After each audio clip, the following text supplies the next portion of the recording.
equivocal number from the 1860s for 40 acres today is $200 million for each and every African American. You're not supposed to be afraid. You're not supposed to be afraid. You're just supposed to tell the truth. You're not supposed to be the gatekeepers. You're supposed to say what the people want. And what's going on, everyone? Stocks Weekend here today, and we'll be analyzing another policy situation that's been going on. So you guys know, saw from the intro, California Reparations Task Force approved plan to giving up to $1.2 million to each black resident. Now, some of you guys already know how I feel about reparations, right? I believe reparations is morally unjustified for any black American today to receive. Bruh. Because in the day, you didn't suffer the atrocities of slavery. You didn't, not on a personal level. And like I said, I ask people this all the time. If your ancestors was given a choice, which technically they made the choice through their actions, because if your ancestors didn't care about getting reparations, why do you care so much about getting reparations, right? And the country was too broke to even give your ancestors the reparations at the time. So instead, what they do, they made it up in other ways. Okay, let's extend rights. Let's give the people that actually suffered slavery, right, a chance, an opportunity. They built the Tuskegee Institution, right? And they went in and they started teaching themselves how to read and write, so that way they know they can perform on their own merits. Human capital. I think this is what the black community should focus on. Not waste its time like this man here, screaming and crying. You're not supposed to be the gatekeepers. You're just supposed to tell the truth. And the truth is, you don't deserve anything. Sorry, not sorry. Black people don't deserve anything. They're not entitled to squat. Because if someone's able to gatekeep something, that means it's their stuff to freely give or not. If I'm a billionaire and you sitting here crying to me that you deserve $200 million because long time ago, my great-great-great-great-grandfather did something to your great-great-great-great-grandfather, and that's why you don't have generational wealth, but that's why I do.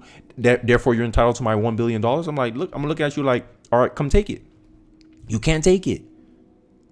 And I made this argument before. 95% of white Americans today are the direct descendants of immigrants. So they have no ties to slavery. So who's going to fund all this stuff? Because at the end of the day, the government don't have any real money. They get their money from the taxpayers, aka the citizens of this country. As long as you exclude everybody that had no involvement with slavery, fine, you can have your reparations. But that's only 5% of the country. And like I said, the top 10%, they're responsible for 90% of the tax revenues in the country.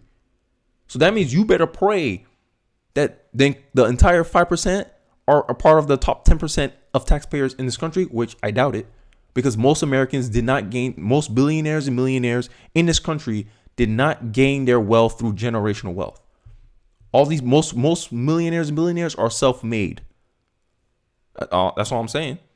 And most wealth is squandered by the third generation. So this is not a likelihood that the current top percenters are a part of generational slavery or whatever. Like they had no ties to slavery whatsoever. But you guys keep preying on this stuff. And the Democrats, and I already said this before, and this is my main point, that Democrats use this as a carrot on the stick for black folks. They want to appear sympathetic, right? Deeds, not words, right? Democrats believe all they have to do is say the right thing and they'll get your vote, and you prove them right every single time. This is my problem with you liberals, especially the black liberals. Y'all want to call boohoo crying to me in my comment section, calling me names, but y'all the biggest perpetrators of the very same thing. You're guilty of the very same thing. If I go based on your argument, oh, Kenny, you're a sellout. No, you're a sellout. Look how much you crying and hollering for some white people to give you money based on something you never actually experienced or was a victim of. You benefited off your ancestors too. Trying to sit here and act like, oh, white people benefited off of slavery. You benefited off of slavery as well, because you would not be here if it was not for your ancestors being slaves. Some of you anyway, because a lot of y'all think y'all descendant of slaves and y'all really not. Yeah, like what's her name? Angela Davis. Y'all gonna find out y'all was from some white whatever or some black slave owner, because black slave owners exist. If you haven't heard, Anthony Johnson, look him up. First slave owner in 1620. But all black people were oppressed. Okay, California, a free state, never had slaves, never institutionalized slavery in the state. has to pay you 1.2 billion. Oh, y'all crazy as hell. Y'all should have known this wasn't gonna go anywhere. But I digress. Let's read into it a little bit because I've been following the story kind of lightly. Black residents from California can receive up to $1.2 billion based on how many years they have lived in the state after its official reparation task force approved recommendations for Saturday to issue a formal reparation monetary apology. Right. The nine-member panel, which became the first task force in the United States to form in the September 2020, advanced the plan's recommendation in Oakland, California. The draft included calculating dollar figures based on categories ranging from mass incarceration, which is not due to racism, it's due to it's due to the community's decision making as a whole.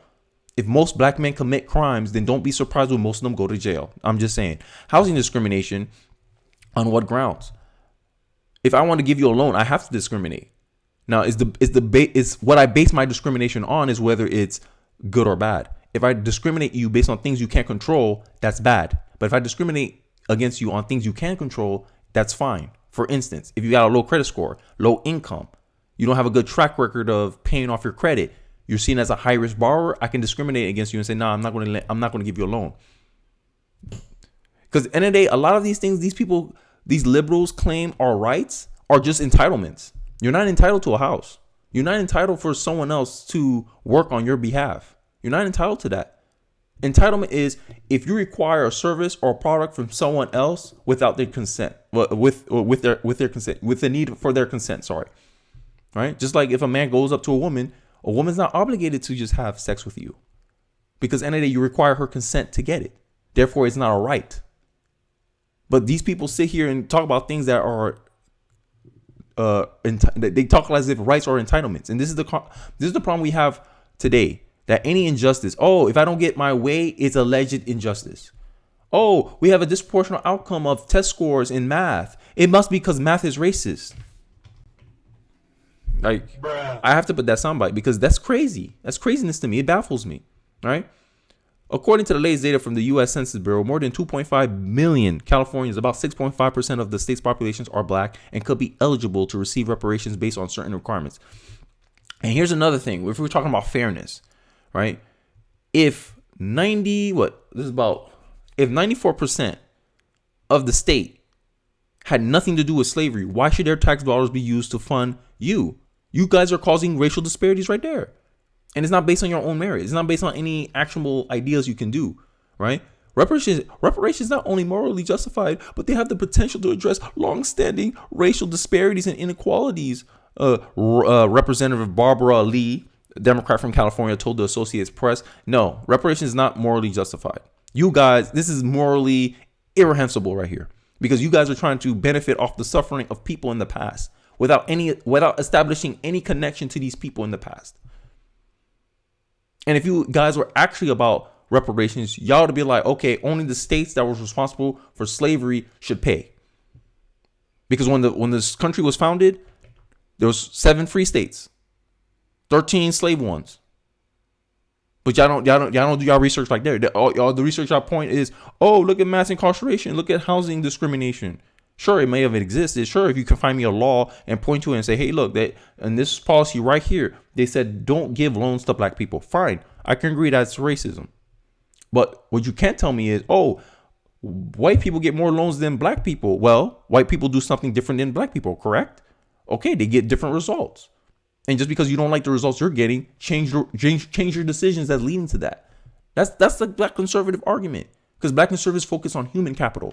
We believe the person we believe that everything starts from human capital. Human capital is your people's abilities, your people's knowledge, and your people's skill. And usually that'll rise them up economically. And then once you're in a high economic status, you can throw around political power.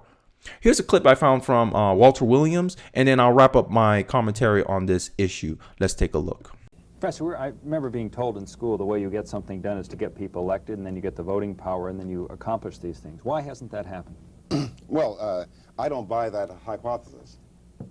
That is, if you look at Japanese Americans who, almost by any socioeconomic measure of socioeconomic success, they stand at the top of the pile in America. Japanese, they don't even have political power in areas where they're the most numerous, such as San Francisco. Or you find Jews in America. Jews, before they established themselves as political contenders, strong political contenders, they had a lot of economic power.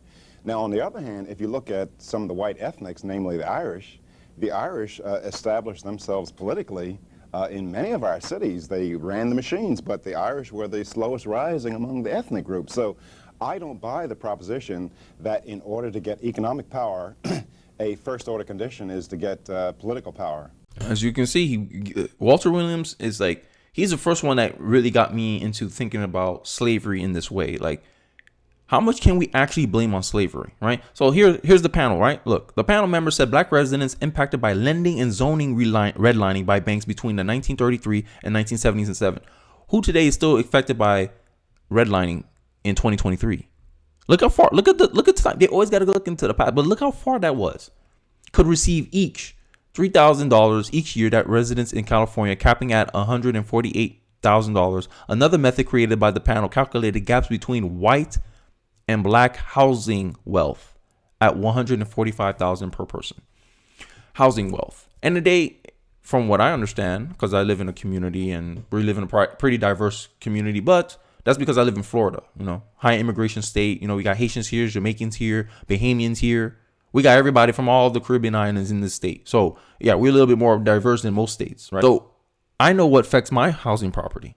If my community has high rates of crime, hey, that's going to bring down the property value. Where do black people usually live at? High rate of crime areas. That's why you have less housing wealth. And you guys are the main perpetrator of crime, because even though you guys are a minority, you disproportionately represent black perpetrators of crime. And also black people represents the highest percentage of victim of crime. They're overrepresented. 13% of the population, but you're 40% of the crime victims. What that means, black on black crime is a problem. So that means if you live in an area with a lot of black people and they're of certain economic status, they have certain factors, those black people will be victimizing other black people.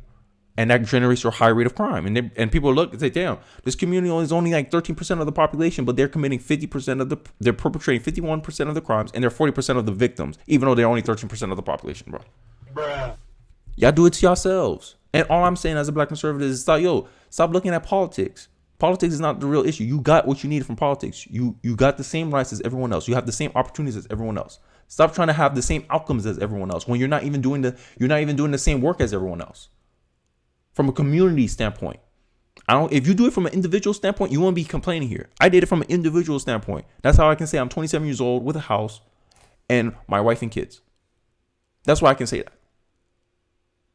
But can you say that? No, because you didn't make the same decisions I did, even though if me and you share the same skin color. That proves racism. There's no structural racism. There's no systematic racism. Because systematic racism, structural racism only focus on one thing, your color. Hey, black people can't be engineers. Black people can't be doctors. Black people can't be economically successful. We should income gap black people. You have an argument there if there's a law like that, but there is not. You have the freedom to try, and you also have the freedom to fail. And just because you fail doesn't justify discrimination. Just because there's an achievement gap in the black community doesn't define discrimination. And this is my another point, and I'll probably wrap it up soon. Gavin Newsom praised Reparations Task Force, but doesn't endorse plan for $1.2 million. And he had appointed to me, this was just pandering. Because, my dad, like, hey, look, y'all don't keep hearing the wise sayings from my father. My father always told me, hey, look, Democrats are all talk. So when he was saying, oh, reparations, I was like, oh, he's not going to do it. Because my dad taught me already. And since Obama, my dad was like, nah, Democrats are all talk. I'd rather get the Republicans. They're more honest. Republicans say they couldn't do it.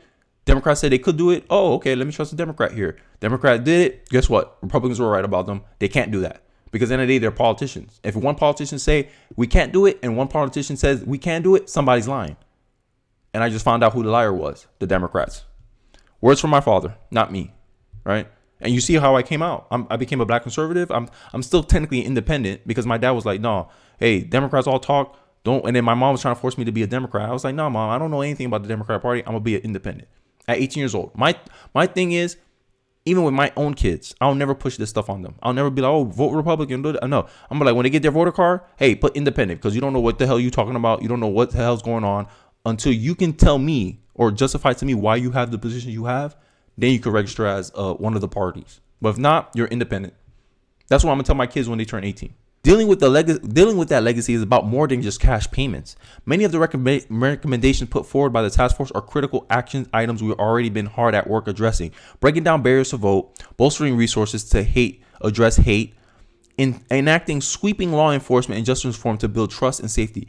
Black people, here's how y'all get swindled, right? Let me ask you. Here's how you get swindled. Remember how I told you earlier in the video that there's no systematic racism, there's no structural racism, right? If you, let's say, this is the black liberals' thought process. If you still believe that this structural racism and systematic racism is because the Democrats lied to you, right? Because look, they're saying, hey, we already took critical actions we already been hard at working at addressing, breaking down barriers to vote. What barriers you had to vote in the first place? Black people haven't had barriers to vote since 1965. Bruh. So pretty much he's taking credit for stuff that already exists and acting like he's actually doing something. He's like, look, I'm working hard. You're not stirring anything. It's like that video with the lady. She's acting like she's cooking, but all she's doing is swiveling water. That's what the Democrats doing to you in your face, black people, black liberals. But I'm the sellout. I'm the coon. Look at you guys. Yo, they taking credit for something that already exists. Martin Luther King solved it years ago. And they still taking credit for it. Because they're talking about imaginary problems that don't exist in our country. America's a racist country. But yet you're allowed to criticize it. Yet you see black folks, they hit the higher echelon of income brackets in the country. Asian people outperform everybody and you don't see nothing ever happen to them. They're talking about addressing hate crime when black people are the biggest perpetrator of hate crimes, if you go by their definition. The reforms, the justice reforms, in a sense, you can say the Democratic solution for addressing law enforcement and justice reform actually hurt the black community more because remember, black people are the biggest overrepresented in crime victims, even though they're only 13% of the population because of black on black crime. So if the Democrats are taking a soft on crime stance, that leaves law-abiding black citizens more vulnerable to crime than other groups of people. Bruh.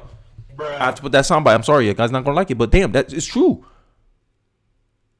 Come on, guys. Like, I don't understand how many times someone has to keep lying to you over and over again. And here's a clip from Malcolm X, and then I'll wrap it up because Malcolm X was right about y'all black Democrats. In the Senate, and still they can't keep their promise to you because you're a chump.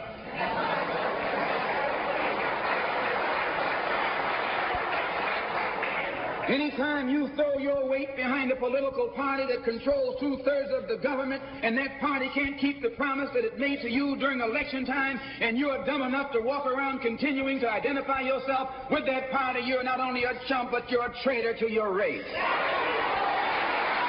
Is it still relevant today? Black liberals, is it still relevant today? That's my question. And I don't care if you're politically independent or apolitical and you're just a black person and you just like reparations. What Malcolm X said in that clip, does it hold true today? That's the only question I'm asking y'all today. But hey, let me know your thoughts in the comment section. I really do appreciate it. Don't forget to hit the notification bell and subscribe if you haven't already do it. Don't forget to like, comment, subscribe. I really do appreciate you for watching to the end of the video. And I'll see you guys on the next one. Peace.